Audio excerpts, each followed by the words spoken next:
इंसान अभी तक नहीं बनाया गया था। दुनिया में एक ऐसी कौम थी जो आज के इंसानों से बिल्कुल डिफरेंट थी। शुरू में उन्होंने अमन से जिंदगी गुजारी, लेकिन वक्त के साथ वो सही रास्ते से भटक गए। उन्होंने सोचा कि उन्हें हर तरह के जुल्म और भयानक बेदर्दी करने का हक है। आखिर में अल्लाह ने फैसला किया। अल्लाह ने फरिश्तों का एक लश्कर भेजा। कुछ मोमिन जिन भी इस लश्कर में शामिल हुए। इनमें से एक जो इल्म का रहबर था और मोमिनों के लिए एक रहनुमा था, वो फरिश्तों के दरमियान बुलंद किया गया, हत्ता कि उसने फरिश्तों को भी इल्म सिखाया। उसने इंसाफ के लिए जंग लड़ी, फरिश्तों के लश्कर की रहनुमाई की और आखिर में जीत कर धरती पर अमन कायम किया। उसने एक सल्तनत बनाई। लेकिन ये कहानी आपको हैरान कर देगी, क्योंकि ये कहानी शैतान की जिंदगी की है, जब वो अभी शैतान नहीं हुआ था। इस वीडियो में आप उसकी वो जिंदगी देखेंगे जो उसके बगावत से पहली थी। हम एक नई और हैरानकुन वीडियो के साथ वापस आए हैं। हमारे चैनल को सब्सक्राइब करना ना भूलें और वीडियो को लाइक करें ताकि आप ऐसी कहानियों से महरूम ना रहें। तो अगर आप तैयार हैं तो चलिए शुरू करते हैं। दुनिया में जहां भी जाओ, हर तहजीब में एक खास शैतान की शख्सियत मिलती है जो लोगों को धोखा देने का काम करती है। मसलन ग्रीक तहजीब में हेदीस, ज़ोरास्ट्रियनिज्म में अहरिमन, कदीम मिस्र में सेत, कबाला में समाइल, यहूदी और मसीही मनबाओं में अजाज़ेल और सीरियक रिवायतों में अजाज़ील।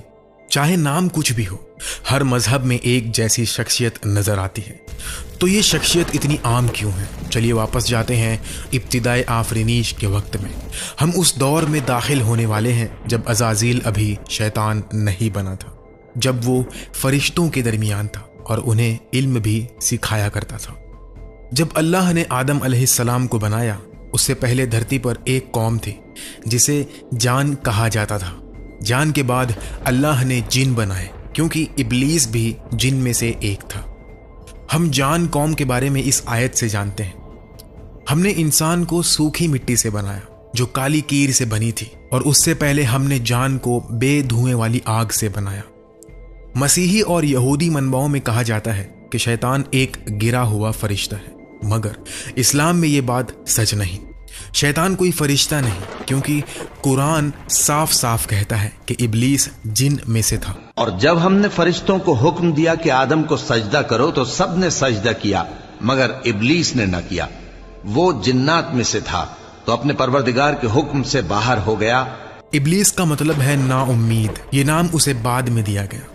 उसका पहला नाम अजाज़ील था। कहा जाता है कि उसका चेहरा खूबसूरत था और वो फरिश्तों की तरह चमकता था। जान कौम शुरू में आसमानों में रहती थी। यहाँ आसमान से मुराद कोई और सैयारा, कोई और गैलेक्सी या वो दुनिया हो सकती है जो हम समझ नहीं सकते। बाद में इस कौम ने धरती पर रहने की दुआ की। उन्होंने अल्लाह के अहकाम मानने का वादा किया और हजारों साल तक धरती पर इंसानों और जिनों की तरह रहे। उनका मकसद इबादत और अपने खालिक को जानना था। हर रूह को आज़ाद इरादा दिया गया था। कहा जाता है कि जान कौम के 70,000 कबीले थे। लंबी मुद्दत तक उन्होंने अल्लाह की इबादत की, लेकिन वक्त के साथ वो भटक गए, जुल्म करने लगे और बगावत करने लगे। तब अल्लाह ने उनके पास पैगंबर भी भेजे। पहले पैगंबर आमिर इब्ने इम्र थे। उन्होंने उन्हें कत्ल करा दिया। बाद के पैगंबरों को भी उन्होंने कत्ल कर दिया। फिर अल्लाह ने इब्लीस की क़यादत में फरिश्तों का एक लश्कर भेजा जो जान कौम के खिलाफ लड़े। इस लश्कर ने फसादियों को हरा दिया और उन्हें धरती से निकाल दिया। कुरान कहता है, ऐ जिन्नों और इंसानों की जमात, क्या तुम्हारे पास तुम्ही में से पैगंबर नहीं आते रहे जो मेरी आयतें तुमको पढ़ पढ़ कर सुनाते? इसके बाद धरती जिनों को दी गई। अल्लाह ने फरिश्तों का एक गिरोह बनाया और अजाज़ील को उनका और जिनों का हाकिम बनाया। उस वक्त अजाज़ील इबादत में निहायत दिल से लगा हुआ था। वो सब जिनों से ज्यादा इबादत करता था। उसकी खुलूस वाली इबादत नजरअंदाज नहीं हुई। अल्लाह के हुक्म से अजाज़ील आसमानों में बुलंद किया गया। कहा जाता है कि वो हर आसमान में 300 साल रहा। अजाज़ील ने वहां भी अपनी इबादत जारी रखी। उसकी गहरी खुलूस और शिद्दत की वजह से अजाज़ील का रुतबा जन्नत तक जा पहुंचा। कहा जाता है कि वो जन्नत में भी 300 साल रहा। तो शैतान कभी अल्लाह के मुकर्रिब बंदा था। शैतान ने जो रुतबा हासिल किया वो अल्लाह के नज़दीक एक बहुत बुलंद और इज्जत वाला मकाम था। इसके बाद अज़ाज़ील धरती और आसमान दोनों जगह मौजूद था। सब फरिश्ते उसकी तारीफ करते थे। वो उसके गहरे इल्म से फ़ायदा उठाते और उसके दर्स में शामिल होते। एक बार कुछ फरिश्तों ने लौहे महफूज देखा। उन्होंने वहां लिखा देखा कि अल्लाह का कोई बहुत करीबी बंदा उसके गज़ब का शिकार होगा और उसकी हाजिरी से निकाल दिया जाएगा। वो फौरन अज़ाज़ील के पास गए। जब अज़ाज़ील ने देखा कि फरिश्ते उदास हैं, उसने वजह पूछी। उन्होंने लोहे महफूज में देखी लिखावट बताई और उससे दुआ करने को कहा ताकि ये मुसीबत उन पर ना आए। अज़ाज़ील ने जवाब दिया, यह मुसीबत ना हमारे लिए है और ना तुम्हारे लिए। मैं ये लिखावट सालों से देखता आया हूं और किसी को नहीं बताया। फरिश्तों ने जिद की कि वो दुआ करे। तब अज़ाज़ील ने हाथ उठाया और कहा, या रब, इन्हें इस मुसीबत से बचा। लेकिन तकब्बुर की वजह से उसने ये नहीं सोचा कि ये मुसीबत उसके लिए भी हो सकती है। उसका दिल बिल्कुल नहीं डरा। एक और रिवायत में बताया गया है कि इब्लीस ने लौहे महफूज देखा। उसने वहां लिखा देखा और पूछा, या रब, ये शैतान कौन है? अल्लाह ने फरमाया, वो मेरा एक बंदा है। मैं उससे बहुत सी नियामतें देता हूं, मगर वो मेरे हुक्म की नाफरमानी करता है, तो मैं उसे जलील करता हूं, रुसवा करता हूं और निकाल देता हूं। इब्लीस ने कहा, या रब, उसे मुझे दिखाओ, मैं उसे तबाह कर दूं। अल्लाह ने फरमाया, तुम उसे जल्द देखोगे। अज़ाज़ील के बुलंद रुतबे की वजह से उसे ये ख़ास इख्तियार था कि वो आसमान और धरती दोनों जगह मौजूद हो सकता था।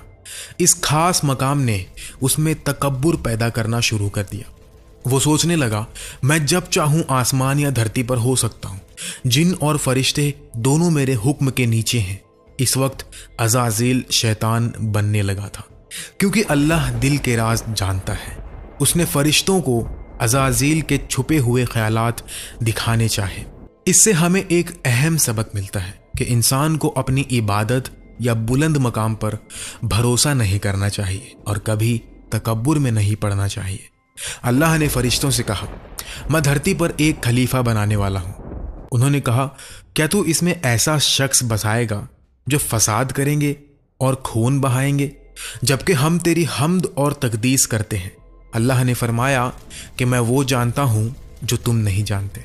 जब अज़ाज़ील ने सुना कि धरती पर एक नई मखलूक बनेगी, उसे फिक्र होने लगी। फरिश्तों ने सोचा, अगर एक नया खलीफा बनेगा तो इसका मतलब है कि धरती हमसे छीन कर इस नए मखलूक को दे दी जाएगी। पहले अज़ाज़ील ने सोचा, ये नई मखलूक नूर से भरी होगी जैसे फरिश्ते, और ये मेरे हुक्म के नीचे होंगे। मगर ऐसा नहीं हुआ। जब उसे यकीन हुआ कि अल्लाह एक नई मखलूक ज़रूर बनाएगा, अज़ाज़ील ने सोचा कि जैसे उसने जान कौम और फसादियों को धरती से निकाल दिया था, वो इस नई मखलूक को भी अपने लश्कर के साथ निकाल देगा। कुरान कहता है, और वो वक्त काबिल जिक्र है जब तुम्हारे परवरदिगार ने फरिश्तों से फरमाया था कि मैं खनखनाते सड़े हुए गारे से बशर बनाने वाला हूं। जब शैतान ने यह सुना, उसने सोचना शुरू किया, अगर ये नई मखलूक मिट्टी से बनी है तो धरती अब भी मेरी है, क्योंकि मैं आग से बना हूं और इंसान मिट्टी से बना है। आग मिट्टी से बुलंद है, आग सबसे मजबूत है, जबकि मिट्टी सबसे कमजोर। इब्लीस ने ऐसे सोचा। उसकी नजर में बुलंद रुतबा वाला ज्यादा हकदार था, लेकिन ये उसके तकब्बुर और गलत सोच का नतीजा था। अल्लाह ने आदम अलैहिस्सलाम को मिट्टी से बनाया। उसकी शक्ल ऐसी थी जो पहले कभी नहीं देखी गई। फरिश्ते और अज़ाज़ील उसे देखने आए। उसकी लंबाई धरती से आसमान तक थी। इब्लीस आदम के जिस्म के गिर्द चला, जिसमें अभी रूह नहीं डाली गई थी। उसने आदम को गहरी तवज्जो से देखा। फिर वो आदम के मुंह से दाखिल हुआ और उसके जिस्म के अंदर घूमा। उसने देखा कि ये नई मखलूक बहुत कमज़ोर है, मगर फिर भी वो ये कबूल नहीं कर सका कि ऐसा कमज़ोर और बेबस मखलूक धरती पर रहेगा। अल्लाह को शैतान के दिल के तकब्बुर और छुपे हुए इरादों का इल्म था। अब वक्त आ गया था कि आदम में रूह डाली जाए। उसी ने मौत और जिंदगी को पैदा किया ताकि तुम्हारी आजमाइश करे कि तुम में कौन अच्छे काम करता है। इस वाकया के बाद आदम अलैहिस्सलाम में रूह डाली गई। रूह उनके मुंह से दाखिल हुई اور ان کے پورے جسم تک پہنچی۔ جہاں جہاں روح پہنچی وہاں جسم میں گوشت اور ہڈیاں بھر گئی۔ پھر اللہ نے اسے ترتیب دی اور اپنی روح سے اس میں پھونک دی۔ اور تمہارے کان اور آنکھیں اور دل بنائے، مگر تم بہت کم شکر کرتے ہو۔ اللہ نے آدم کو مٹی سے بنایا اور کہا ہو جا، اور وہ ہو گیا۔ ہم روح کی حقیقت نہیں جانتے کیونکہ قرآن کہتا ہے تم سے روح کے بارے میں سوال کرتے ہیں، کہہ دو کہ وہ میرے پروردگار کا ایک حکم ہے، اور تم لوگوں کو بہت ہی کم علم دیا گیا ہے۔ ایک حدیث میں بتایا گیا کہ روح آدم کے سر میں داخل ہوئی۔ جب وہ آنکھوں، چہرے، ناک اور منہ تک پہنچی، آدم نے چینخ دیا۔ جبرائیل علیہ السلام اس کے پاس کھڑے تھے اور بولے اے آدم کہو الحمدللہ۔ آدم نے کہا الحمدللہ۔ پھر اللہ نے فرمایا اے میرے بندے، میری رحمت تجھ پر ہو۔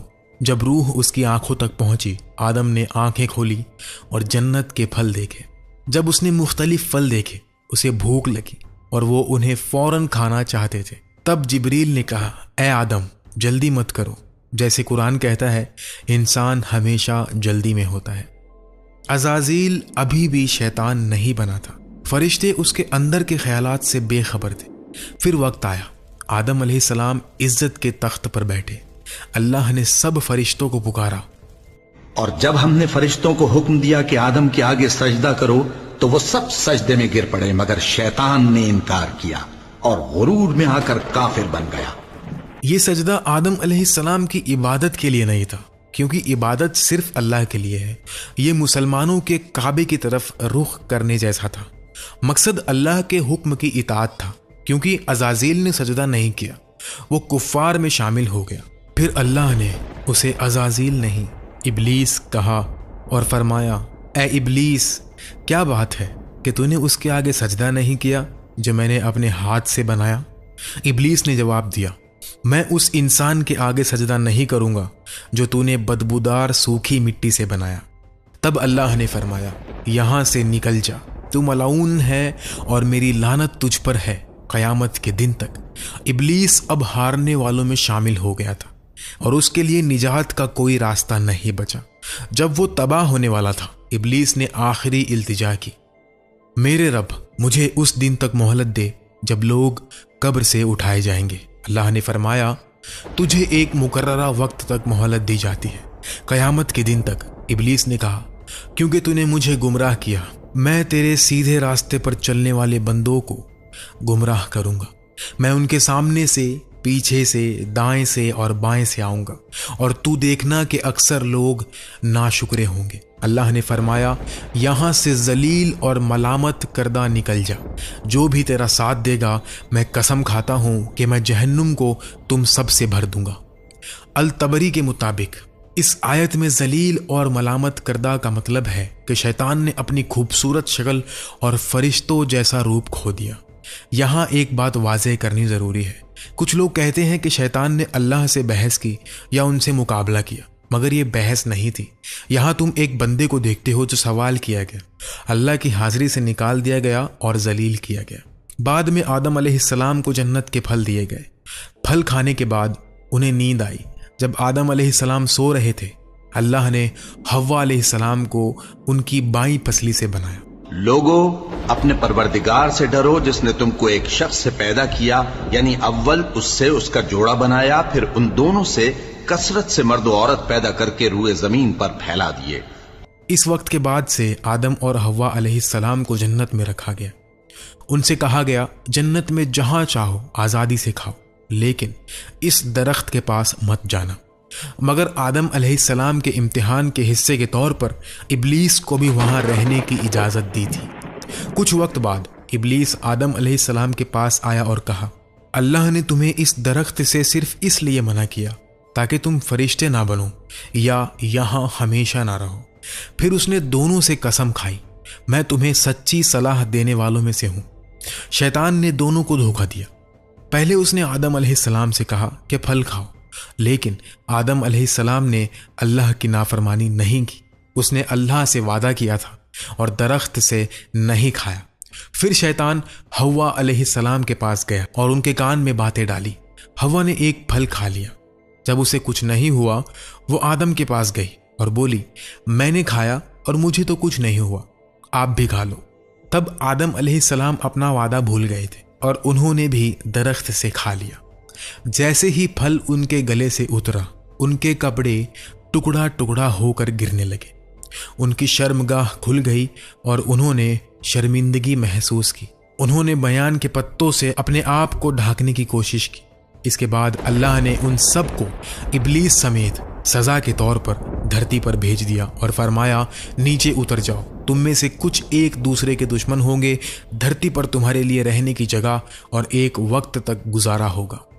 ये है जान कौम की तबाही, आदम की तख्लीक और अज़ाज़ील के शैतान और इब्लीस बनने की कहानी। हाँ, आखिर में शैतान का हाल बहुत अफसोसनाक है।